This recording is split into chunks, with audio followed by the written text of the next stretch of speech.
Assalamualaikum warahmatullahi wabarakatuh dan salam sejahtera. Perkenalkan, nama saya Muhammad Syahmi bin Harizan. Saya berasal dari Tawau, Sabah, berumur 19 tahun dan memegang kad pengenalan 051112120091.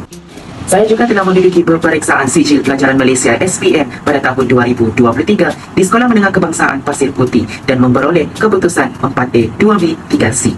Seterusnya, saya telah melanjutkan pelajaran di peringkat pra-universiti di Kolej Matrikulasi Labuan pada tahun 2023-2024. Semasa berada di Kolej Matrikulasi Labuan, saya telah mengambil jurusan Sains Fizikal selama 1 tahun dan memperolehi keputusan purata nilai grad kumulatif PNGK 3.98 bagi kedua-dua semester. Saya juga bergiat aktif dalam aktiviti co-curriculum. Saya telah memenangi pertandingan drama peringkat Kolej Matrikulasi Labuan. Saya juga telah memperolehi keputusan yang cemerlang dalam Malaysia University English Test MOET, iaitu band 3.5 secara keseluruhannya. Saya memilih ijazah sarjana muda sains dengan pendidikan kimia dengan kepujian kerana saya meminati untuk menjadi seorang guru yang mengajar dalam mata pelajaran kimia. Dengan jurusan ini, saya berharap agar saya mampu mengubah dunia pendidikan menjadi lebih efisien pada masa akan datang. Saya memilih Universiti Teknologi Malaysia UTM yang bertempat di Johor Bahru, Johor. Saya memilih universiti ini adalah kerana UTM merupakan salah satu universiti yang menyediakan kursus pendidikan kimia selain daripada universiti yang lain. UTM telah menyediakan makmal kimia khusus bagi pelajar yang mengambil jurusan kimia. Dalam pada itu, saya sebagai seorang anak negeri di bawah bayu ingin menyemaikan semangat berdikari dalam diri saya semasa melanjutkan pengajian di luar negeri. Saya merupakan seorang yang kreatif dan berani dalam apa jua cabaran yang akan saya hadapi. Di samping itu, saya merupakan salah seorang insan yang mempunyai nilai kepimpinan yang tinggi. Sebagai bukti, saya merupakan penolong ketua pengawas selama 2 tahun berturut-turut. Saya salah seorang yang beramah dalam bersosial, tidak kira apa, di mana, dan siapa. Kekuatan komunikasi yang ada pada diri saya sudah cukup untuk menunjukkan bahawa saya mempunyai keyakinan dan kepercayaan pada diri saya sendiri. Samping itu, saya merupakan seorang yang amanah dalam menyelesaikan tugasan. Sebagai contoh, saya sentiasa menyelesaikan tugasan yang diamanahkan sebelum tarikh akhir penghantaran tugasan. Dalam jangka masa yang pendek, saya ingin meneruskan pengajian saya di Universiti Teknologi Malaysia UTM dalam bidang pendidikan kimia. Dalam jangka masa yang panjang pula, saya berhasrat untuk bekerja sambil belajar.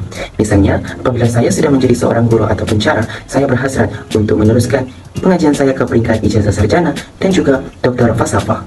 Saya ingin memberikan sekarang penghargaan kepada tuan dan puan kerana sudi memberikan peluang kepada saya untuk dikemudikan sesi ini. Harapan saya berharap agar pihak universiti dapat menerima permohonan saya dan menerima saya sebagai mahasiswa di universiti ini. Pihak tuan dan puan boleh menghubungi saya melalui maklumat yang tertera. Sekian dan terima kasih.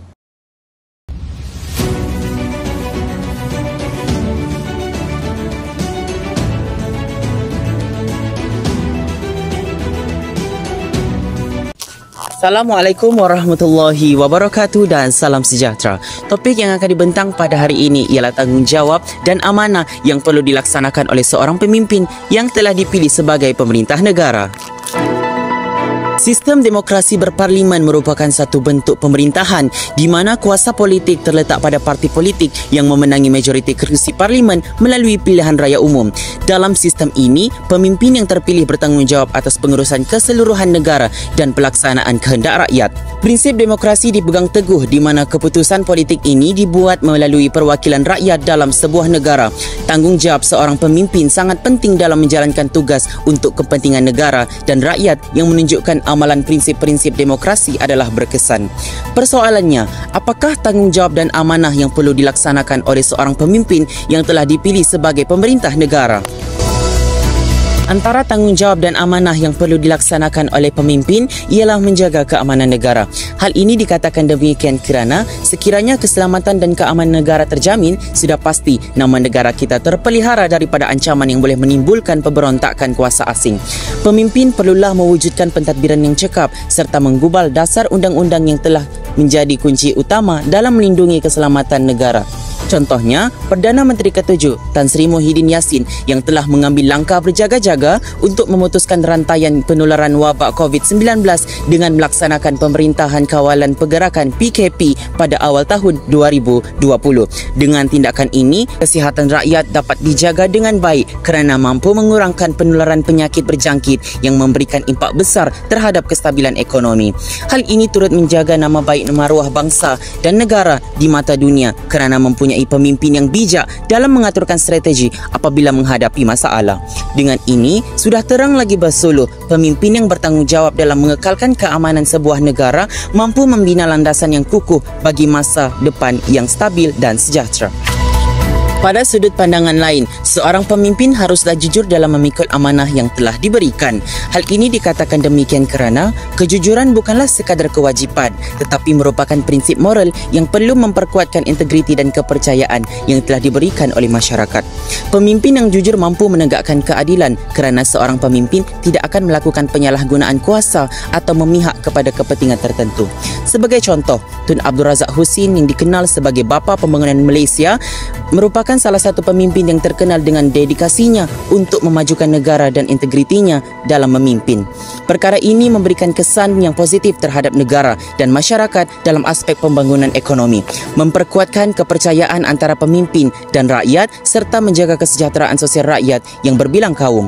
Oleh itu, kejujuran adalah kunci utama dalam memimpin sesuatu negara bagi mewujudkan negara yang aman dan makmur. Kesimpulannya, antara tanggungjawab dan amanah yang perlu dilaksanakan oleh seorang pemimpin yang telah dipilih sebagai pemimpin negara ialah menjaga keamanan negara dan kejujuran dalam memikul amanah.